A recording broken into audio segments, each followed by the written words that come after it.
கொண்டாட்டு பிள்ளை எல்லாமே இருக்குது. பண்ணிட்டு கல்யாணம் பண்ணாம ஒண்ணும் இல்லாம பள்ளிவாசல செய்து அந்த மக்கள் படுத்துக்கிட்டு வருங்காலத்தில் என்ன பண்ண தெரியும் போது அவங்களுக்கு முன்னுரிமை கொடுக்காம யாரு கொடுக்க சொல்றீங்க? அகதி எடுத்து கொடுக்குறேன், உள்ளூருக்காரன் நான் கொடுக்கல, ஏப்ப இதையே அனுப்பிக்கிறீங்க. அந்த அகதியில நான் ஒருத்தனா சேர்ந்துருக்கேன், நானும் வாங்க தருவேன். அப்படி பார்த்தோம்னா அகதி தானே, நானும் அகதியை நான் எனக்கு எடுத்துக்கிற முடியும், எனக்கு எடுத்துக்கிற முடிஞ்சு நான் எனக்கு எடுத்துக்கல, சொந்தக்காரங்க எடுத்துக்கல, அகதி கொடுக்குறாங்க. இதை நீ அநீதிங்கிறியான்னு கேட்கறாங்க. அப்ப அளவுகோல்ல கரெக்டா இருக்காங்க. இது நீங்க மேல ஒரு அநீதினு ஒரு விமர்சனம் நடந்திருக்கு சுற்றுலா காலத்துல. அது யாரு சகாபாக்களை பண்ணாங்க? மதீனாவுல ரசூலுல்லாஹி காலத்துல சகாபாக்கள் பேர்ல இந்த யூதர்கள் முனாஃபிக்குகளா இருந்தாங்க. கொஞ்சம் பேர் முனாஃபிக்குகளா இருந்தாங்க. வேஷம் போட்டுக்கிட்டு இங்க வந்தா அவங்கள்ட்ட இருக்கிறோங்கிறது, அங்க வந்தா அவங்கள்ட்ட இருக்கிறோங்கிறது, போர்ல நல்லா வெற்றி கிடைக்கிற மாதிரி போரா இருந்தா போர்ல கலந்து சேர்ந்துக்கிறது, பின்னாடி கொண்டுக்கிறது, களத்துல இறங்காம போர் முடிஞ்சு எங்களுக்கு பங்கு வச்சுட்டாங்கன்னு சொல்லி கேட்கறது. இப்படியான ஒரு கும்பல் இருந்தாங்க. முனாஃபிக்குன்னு உங்களுக்கு பேரு. இங்க வந்தா நாங்க உங்களுக்கு வந்தவங்கிறது, அங்க வந்தா உங்களுக்கு வந்தவங்கிறது. இப்படி எல்லாம் நடந்த அந்த முனாஃபிக்கு கும்பல்ல உள்ளவன் தான் ஒருத்தன் கேட்டவன். அவனுக்கு தெரியாத ரசூலுல்லாஹி இதெல்லாம் சொல்லிவிட்டு இவனுடைய சந்ததிகள்ல இவன் மாத்திரம் இல்ல, இவன் சந்ததிகள்லயே ஒரு கூட்டம் தோன்றுவார்கள், குர்ஆனை எல்லாம் ஓதுவார்கள், கொண்டக்குரிய பழக்காது. அந்த மாதிரியான ஒரு வேணும்னு குழம்பு கொண்டிருக்காங்க. இவனுடைய பாரம்பரியமா அப்படித்தான் வரும்னு சொல்லி ரசூலுல்லாஹி முன்னறிவிப்பா செஞ்சுட்டு போறாங்க. ஒரு முன்னறிவிப்பு மாதிரி இந்த மாதிரி ஓதுவாங்க, கொண்டக்குரிய கிடக்காது, இவங்க இஸ்லாத்தை விட்டு அவர்கள் அம்பு வெளியேற மாதிரி, வில்லிலிருந்து அம்பு வெளியேறும்ல, அந்த மாதிரி இஸ்லாத்தை விட்டு வெளியேறுவார்கள் ஒரு எச்சரிக்கை பண்ணாங்களே, இந்த ஆள் தான் பண்ணாங்க. இந்த விமர்சனம் பண்ணாங்க, அவனுக்கு தான் பண்ணாங்க. அப்ப ரசூல் ஸல்லல்லாஹு அலைஹி வஸல்லம் அவங்களை பொறுத்த வரைக்கும் நீதியில அவர் கடுகளவு கூட அவங்க மாறுனது கிடையாது. நீதி வழங்குவதில்லை, நேர்மையை நடந்து கொள்வதில்லை. இந்த ஒண்ணுதான் வாழ்க்கையில் ஒரு விமர்சனம் நடந்திருக்கு. மொத்த வாழ்க்கையிலேயே விமர்சனம் எடுத்து அந்த ஒண்ணுதான் நடந்திருக்கு. பேச்சு கேட்டது நீதியா நீ நடக்கல, இந்த ஒருத்தனா கேட்டுக்கலாம். அந்த ஒருத்தனும் கேட்டாலும் அதில் அளவுகளை சொன்னாங்க. முஹாஜிர்களுக்கு கொடுத்தாங்க, அன்சாரிகளுக்கு கொடுக்கல. இந்த அளவுகளை தவிர அவங்க வாழ்க்கையில் எந்த ஒரு விமர்சனத்தையும் நீங்க நீதி தவறிட்டாங்கன்னு சொல்லி பார்க்கவே முடியல.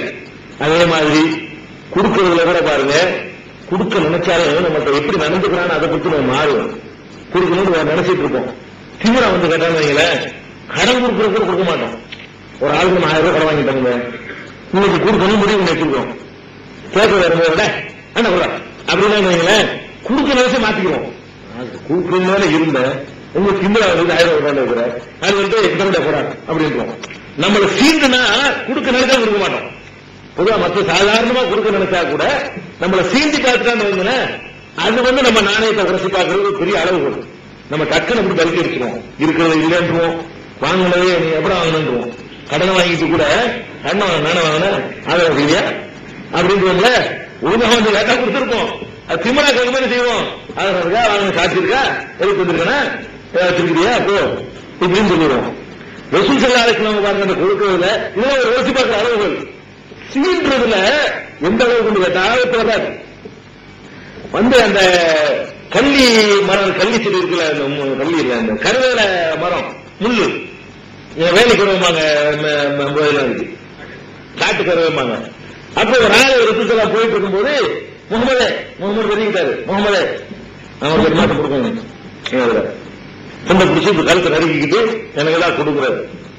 என்னப்பா இது கூட துண்டை கூட என்ன வேணும்னு சொல்லு, எனக்கு புரிஞ்சா இல்லையா அப்படிங்கிறாரு. என்ன நம்மளால என்ன செய்வோம், அது என்ன அளவுக்கு ஆகுதுன்னா இப்படி பிடிச்ச தள்ள முள்ளுல போய் விழுவுறாங்க. சுற்றுலாக்கணும் முள்ளு மரத்துல அவர் என்ன செய்யறாரு, எனக்கு என்ன கொடுத்தா என்ன செய்யறாரு, அது கொடுத்து வச்ச மாதிரி கரணம் இல்லை ஒண்ணும் இல்லைங்க. ஆட்சி தலைவர் போராளுமா அள்ளி கொடுக்குறாரு, கேள்வி கொடுத்து வர்றாரு இருந்தாரு. அது கிராமவாசிகள் அப்படிதான் இருப்பாங்க. அந்த ஆராய்ச்சி சொல்றவங்க அது சில பேருடைய சுபாவங்கள் ஒன்றும் தப்பா எடுத்துக்க முடியாது. அவன் வேற என்ன செய்யல, அவன் சுபாவம் தட்டுனாலே நமக்கு வலிக்கும். சோமா இருக்கான்னு அப்பான் கைய அது மொட்டாந்தமா இருக்கு, அவன் நினைக்கிற தட்டி கொடுக்குற அவன் நினைக்கிற தட்டி கொடுக்கும். இன்னைக்கு இருக்கிறானு, இன்னைக்கு பதவிகள் இருக்கிறானுல, அரபு நாட்டுக்கு போனீங்கன்னா பதவிகள் அடித்தா தாங்க முடியாது. அவன் அடிக்க மாட்டானா, என்னப்பா சோமா இருக்காமா கை கொடுத்தானே வலிக்குங்க, முசாபா கையை கொடுத்துட்டு மாட்டிக்கிறேன் அப்படிலாம் இருக்கானா. அந்த மாதிரியான ஒரு முரட்டர்கள் அவங்க. இன்னைக்கு திரும்பல, முரட்டுத்தனத்துல திரும்பிக்கல, இன்னைக்கு எப்படிதான் இருக்கிறாங்க. அப்ப அந்த மாதிரியான அந்த பதவிகள்ல உள்ள ஆளா இருக்கனால முள் மரத்தில் தள்ளிவிட்டார்கள் வருது, சிராய்ப்பு ஏற்படுது. அசிரிக்கு வந்துருச்சு, என்ன வேணும் ஒட்டகம் வேணும், ஒட்டகம் தானே கொடுத்து விட்டாங்க, ஒட்டகத்தை கொடுத்து அப்படின்னு ஆர்டர் போடுறாங்க. அப்ப எதுக்கு சொல்றேன்னு கேட்டா, சீன்ற நேரத்துல கொடுக்க கூடாதுன்னு ஒரு வெளி ஒரு கொடுக்க நினைச்சிருந்தா கூட கொடுக்க கூடாதுன்னு வரும். கேட்டவருக்கெல்லாம் கொடுக்கிறது, கேட்டவர் யார் வந்து கேட்டாலும் சரி, இல்லைங்கிற விளையாட்டே கிடையாது. அந்த மாதிரி கொடுக்கக்கூடிய ஒரு தன்மை பெருமானார் ஸல்லல்லாஹு அலைஹி வஸல்லம். அதே மாதிரி மாலிக் இப்னு ஹுவைரிஸ் அவர் ஒரு நல்ல ஒரு சஹாபி. அவருக்கு தொழுகை சம்பந்தமா அறிவிக்கிற ஹதீஸ்ல நிறைய ஹதீஸ் அவர் தான் அறிவிக்கிறார். தொழுகையில கிடைக்கிறதுக்கு மாலிக் இப்னு ஹுவைரிஸுடைய அறிவிக்கிறார். ஒரு வெளியூர்காரர் தான் வரும். நாங்கள் 20 இளைஞர்கள் வந்து இஸ்லாத்தை ஏற்றுக்கொண்டு இஸ்லாத்தை கற்றுக்கொள்வதற்காக வேண்டிய வந்தோம். வந்து 20 பேர் வந்து ரசூலுல்லாஹி ஸல்லல்லாஹு அலைஹி வஸல்லம் வந்து நாங்க தங்குறோம். தங்குனா என்னன்னு கேட்கவே இல்லை. அவங்களுக்கு வேண்டியது நடக்குது, ஜக்காத்துல இருந்து வந்துட்டாங்கல்ல. இவரு சொல்லிட்டு ஆகிடுறாங்க. 8 வகையில வந்துருது. 20 நாளும் சாப்பிடுறோம், பண்றோம், ரசூலுல்லாஹி உன்னிப்பா கவனிக்கிறோம், தொழுகிறது எப்படி எல்லாத்தையும் உன்னிப்பா கவனிச்சுட்டு 20 நாள் நாங்க அத்தனை பேர் இளைஞர்களா இருக்கிறோம். 20 நாளைக்கு பிறகு கூப்பிடுறாங்க. இளைஞர்களா இருக்கிறீங்களே, கல்யாணம் ஆயிடுச்சு அவங்களுக்கு அப்படிங்கிறாங்க. கல்யாணம் ஆயிடுச்சு, கல்யாணம் ஆயிட்டு 20 நாளைக்கு இங்க உட்காந்துருக்கலாமா? அப்ப நம்ம ஆளுங்க 3 வருஷம் உட்காந்துருக்காங்க. பாருங்க அலுவலக பாருங்க, கல்யாணம் ஆச்சுருக்கீங்கல்ல, வந்து 20 நாளைக்கா இல்லையா?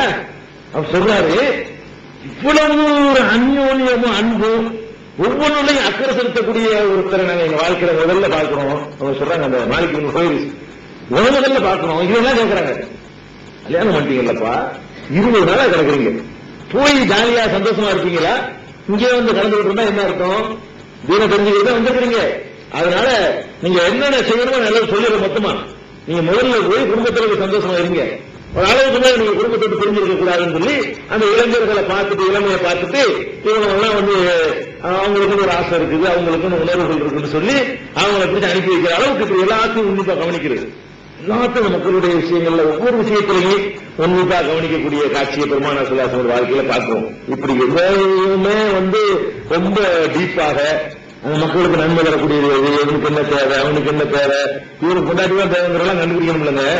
ஒவ்வொன்றும் கவனிக்கிறாங்க. இவருக்கு போர்வை தேவை, இவர் ஏழை, இவருக்கு நம்ம கொடுக்கணும், இவர் மிஸ் பண்ணிக்கிட்டோம், இவருக்கு வந்து நம்ம வீட்டுக்கு அனுப்பி வைக்கணும், இவருக்கு இந்த மாதிரி செய்யணும், இந்த மாதிரி எல்லாம் ஒன்னொன்னையும் இப்படி ஒரு தலைவர் உலகத்துல எங்கேயாவது கேள்விப்பட்டிருக்காரு, இங்க படிச்சா ஒரு கதையெல்லாம் படிச்சிருக்கிறோமா? இப்படிலாம் கவனிச்சாங்க. கற்பனையே மனுஷனுக்கு தோன்றுவாங்க. இப்படி ஒரு கதை கூட யாரும் ஒரு எழுதுறது இல்லை. ஒரு தலைவனை பற்றி இப்படி எல்லாம் ஒரு கதையில கூட இந்த மாதிரி ஒவ்வொரு விஷயத்தையும் கவனிக்கக்கூடிய ஒருத்தர் உண்டாக சொல்லி கதை கூட அவன் எழுதல. என்ன இப்படிலாம் இருக்க முடியாதுன்னு நினைச்சுட்டான். கற்பனை கூட பண்ண முடியாத அளவுக்கு பெருமானார் ஸல்லல்லாஹு அலைஹி வஸல்லம் அவர்கள் அவ்வளவுக்கு அந்யோன்யமாக அவ்வளவு நீதியான முறையில அவங்க நடந்து காட்டியிருக்கிறாங்க. இது ஒரு அளவுகோல். ஒரு மனிதனை உரசி பார்க்கிறதுல அடுத்த அளவு என்ன தெரியுமா? அவனுக்கு அவன் உயிர் மேல இருக்கிற ஆசை. அதனால ஒரு மனுஷன் அப்படியே எவ்வளவு பெரிய பேசட்டுமே, தலை எடுத்துறோம்னு சொல்லுங்க, அவ்வளவுதான், அப்படியே மாறிடும். உயிர்ங்கிறது பயங்கரமான விஷயம். உயிர் மேல உள்ள பயத்தின் காரணத்தினாலதான் நிறைய விஷயங்கள் நம்ம பின்வாங்குறது, கொள்கையில உறுதி இல்லாம போறது, பல விஷயங்கள் நடந்துகிட்டே இருக்குது. பெருமானார் ஸல்லல்லாஹு அலைஹி வஸல்லம் அந்த உயிர் பிரச்சனைக்கு ஒருத்தர் தன்னுடைய உயிருக்கு எவ்வளவு முக்கியத்துவம் கொடுக்கிறானோ அது ஒரு அளவு கொள்ளுங்க. நான் ஒரு கொள்கையை சொல்லிட்டேன், சரின்னு சொன்னா சாவுக்கு ரெடியா இருக்கும். சாவுக்கு பயப்படக்கூடாது. அப்ப சாவுக்கு பயப்படாம வீரம், துணிச்சல், உயிருக்கு பயப்படாம இருக்கிறது, இந்த மாதிரியான தன்மைகளை எடுத்து பார்த்தீங்கன்னு சொன்னா அதுலயும் முதல்ல இடத்துல வந்து நிப்பாடுற அளவுக்கு வீரம்னா அப்படி வீரம். அப்படி ஒரு வீரத்தை வந்து நீங்க எங்கேயுமே சினிமாவில் வேண்டுமானால் பார்த்திருப்பீங்க. மிகப்படுத்தி 25 பேர் அடிக்கிற மாதிரி காட்டுறாங்கல்ல, அது மாதிரி கிருத்தனமான வீரத்தை பார்த்திருப்பீங்க. நிஜமாவே யதார்த்தமான வாழ்க்கையில இப்படி எல்லாம் ஒருத்தர் உயிரை பத்தி ஒரு உயிருங்கிறது ஒரு வெள்ள கட்டி மாதிரி எல்லாத்துக்கும் சொல்லுவாங்க. அப்படி கருதாம ஒரு அற்புதமான ஒன்றாக நினைத்து உயிருக்கு பயப்படாம காட்டின அந்த வீர செயல் இருக்கு பாருங்க. வீரமாகவும் துணிச்சலாகவும் எதுவும் பயப்படாம எந்த சந்தர்ப்பத்திலையும் அப்படி நிதானம் தவறிடாம அந்த மாதிரி நடந்து கொண்ட அந்த பண்பு இருக்கு. அதுல உரசி பார்த்தாலும் பெருமானார் ஸல்லல்லாஹு அலைஹி வஸல்லம் அவங்களை வந்து நிற்க முடியாது. அது இன்ஷா அல்லாஹ்